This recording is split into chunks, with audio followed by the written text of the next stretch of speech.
Pemerintah Indonesia dan Arab Saudi, saudara, telah menandatangani nota kesepahaman terkait dengan penyelenggaraan ibadah haji tahun ini, saudara. Total kuota haji Indonesia yang berangkat pada tahun 2025 sebanyak 221.000 jemaah. Dari total tersebut, jumlah kuota haji reguler sebanyak 203.320 jemaah. Sementara itu, haji khusus sebanyak 17.680 jemaah. Pada penyelenggaraan musim haji 2025, Kementerian Agama berkomitmen untuk memberikan pelayanan yang prima pada jemaah haji sejak keberangkatan. Lalu langkah apa saja yang sudah dilakukan oleh Kementerian Agama untuk meningkatkan layanan? Kita akan membahasnya dengan anggota Komisi 8 DPR fraksi PDI Perjuangan, Mbak Sely Gantina yang telah bergabung bersama kami, dan kami juga masih mencoba untuk menghubungi Direktur Layanan, sudah terhubung dengan Direktur Layanan Haji Luar Negeri Kementerian Agama, sudah bergabung bersama kami, Pak Mukhlis Hanafi. Selamat petang, Pak Mukhlis. Selamat petang, Mbak Sely. Selamat sore, Mas Yasin. Ya, saya ke Pak Mukhlis dulu. Pak Mukhlis, ini realisasinya akan seperti apa ini? Memberikan layanan prima bagi jemaah haji tahun ini, kita berkaca dengan evaluasi tahun lalu tentunya. Ya, sebagaimana disampaikan oleh Bapak Presiden tadi, bahwa tahun ini pemerintah berhasil menurunkan ya biaya penyelenggaraan ibadah haji, terutama yang dibayarkan oleh jamaah, tetapi dengan komitmen bahwa layanan yang diberikan itu tetap baik, tetap prima. Inilah komitmen kami dan alhamdulillah sampai saat ini segala persiapan layanan di Arab Saudi telah mencapai 100% dan sebagian jamaah kita sekarang juga sudah menikmati layanan tersebut ya, di mana per hari ini tanggal 4 Mei, hari keempat masa operasional haji, itu sudah ada 42 kloter yang tiba di Arab Saudi ya. Ada sekitar 16.344 jamaah yang sudah berada di Arab Saudi, sekitar 8,04% ya. Dan hari ini itu akan terbang 21 kloter, kira-kira 8 ribuan jamaah ya. Dan alhamdulillah sejauh ini, sejak kedatangan jamaah haji di Arab Saudi tanggal 2 Mei yang lalu, sejumlah layanan yang terkait dengan akomodasi di Madinah, transportasi, konsumsi, itu alhamdulillah berjalan dengan baik.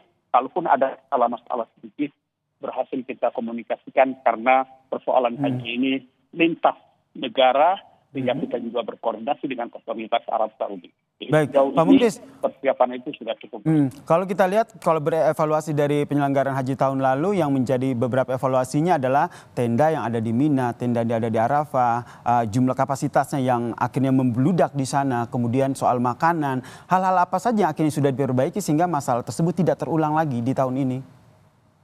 Memang betul, persoalan paling krusial itu ada di Arafah, Muzdalifah, Mina ya.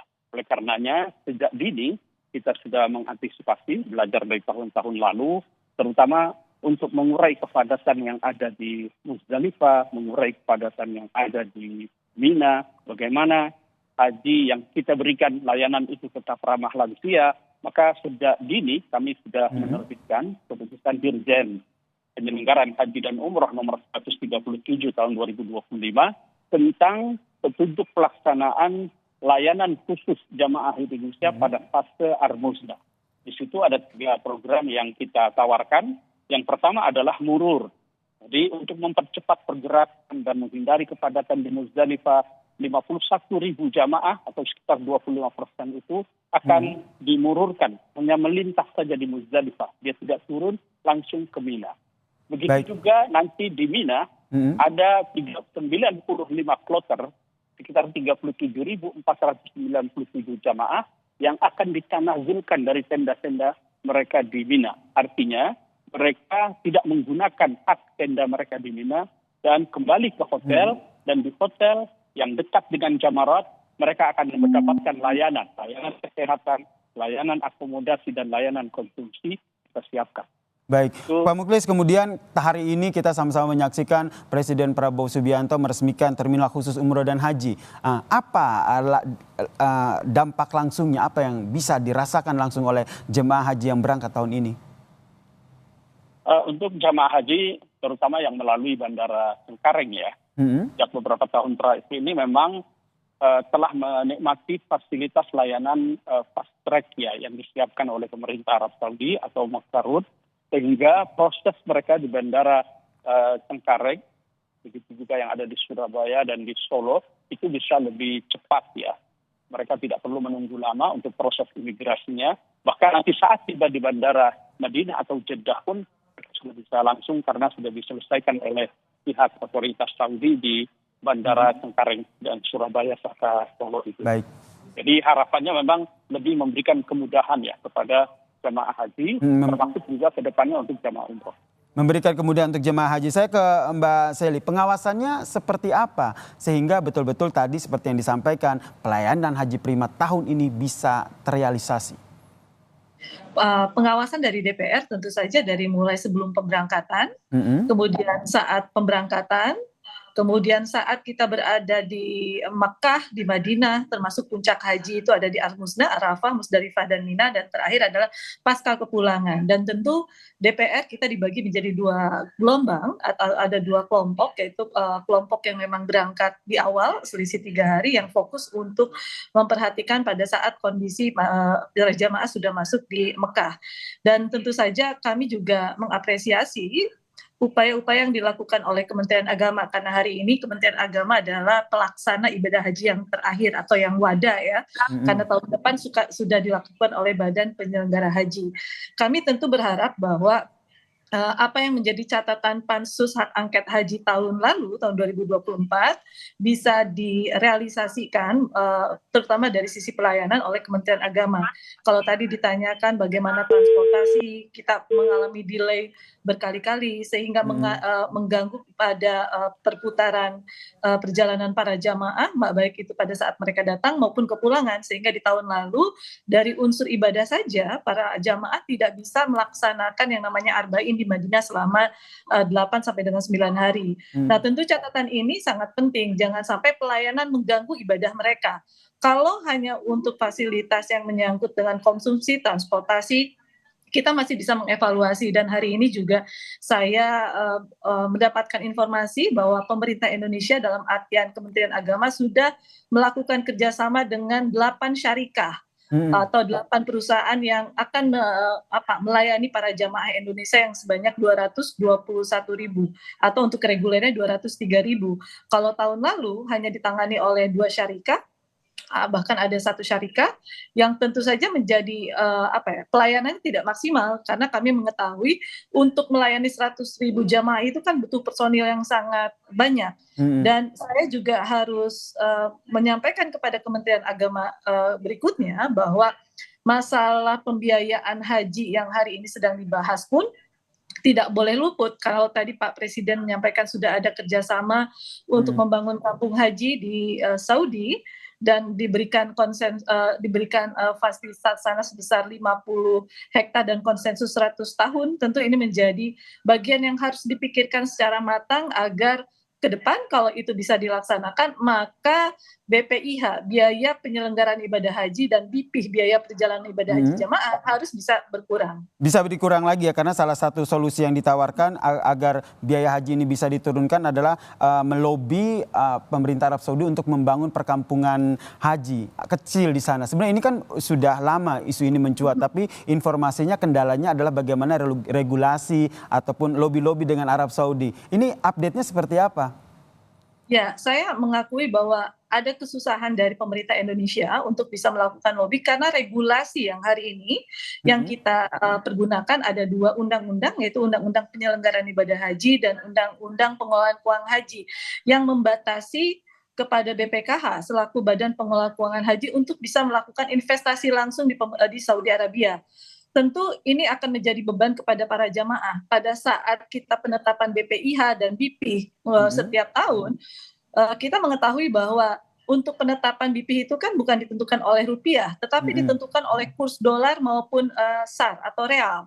Dan setiap tahun pasti angka dolar ini akan berfluktuatif, artinya akan naik terus. Nah, kalau kita menyelenggarakan pelaksanaan ibadah haji dari sisi akomodasi penginapan saja, penginapan kalau setiap tahun kita kontraknya hanya 1 tahun, tentu ini akan membebani para jamaah karena tahun depan harganya pasti akan berubah. Betul. Tapi kalau ternyata kita bisa melakukan investasi dalam bentuk kontrak maktab atau hotel untuk Indonesia selama 5 sampai dengan 10 tahun, pada saat musim haji bisa dipergunakan oleh para jamaah kita, pada saat tidak musim haji bisa dipergunakan oleh jamaah umroh, tentu akan mengurangi biaya yang dibebankan kepada para jamaah. Kalau memang perkampungan kecil ini akan terrealisasi begitu. Nah, kalau tidak terrealisasi, apakah memungkinkan apa yang tadi disampaikan oleh Presiden Prabowo Subianto akan menurunkan lagi biaya haji tahun depan yang sudah turun 4 juta ini bisa terlaksana, Mbak Sally? Insya Allah bisa, karena memang kemarin sebetulnya pada saat kita menetapkan biaya perjalanan ibadah haji BP yang ditetapkan kepada para jamaah sangat memungkinkan untuk kita melakukan pengurangan kembali. Tetapi kan waktu yang sangat terbatas sehingga diputuskan di angka 89 juta turun 4 juta ya, karena tahun sebelumnya BPIH itu di angka 93.400.000. Nah, kami melihat bahwa komunikasi dan efisiensi yang dilakukan oleh kita, baik itu DPR maupun Kementerian Agama belum maksimal, terutama saat kita berkolaborasi dengan kementerian lembaga yang memang ikut menjadi penyelenggara ibadah haji. Contoh di perhubungan, kita ada 3 maskapai, ada Saudi Arabia, ada Garuda, dan Lion Air. Pada saat kita menetapkan biaya perjalanan ibadah haji atau BP yang harus dilakukan pelunasan oleh para jamaah, salah satu komponen terbesar adalah komponen penerbangan. Nah, komponen penerbangan ini dibayar full oleh para jamaah, sehingga setiap embarkasi, baik itu dari Aceh sampai dengan yang paling terakhir Banjarmasin dan Makassar, biayanya akan berbeda-beda. Kita menetapkannya sama, ada pengurangan, tetapi pada saat sudah terimplementasikan dalam bentuk Perpres, seolah-olah turun, tetapi buktinya di tahun 2025, biaya perjalanan ibadah haji yang harus dilakukan pelunasan oleh jamaah masih ada 7 embarkasi yang ternyata naik, bukan turun. Gitu. Itu soal penerbangan begitu, ini bisa kita kontrol karena ini ada di dalam negeri begitu. Tapi bagaimana dengan yang ada di Arab Saudi, karena soal tenda kemudian lokasi ini kan semuanya kerjasama dengan Arab Saudi yang tentu butuh lobby-lobby begitu. Betul, kaitan dengan tenda dan lokasi ini kan menyangkut dengan masyair pada saat puncak haji, dan memang penyelenggaranya adalah pemerintah Saudi Arabia.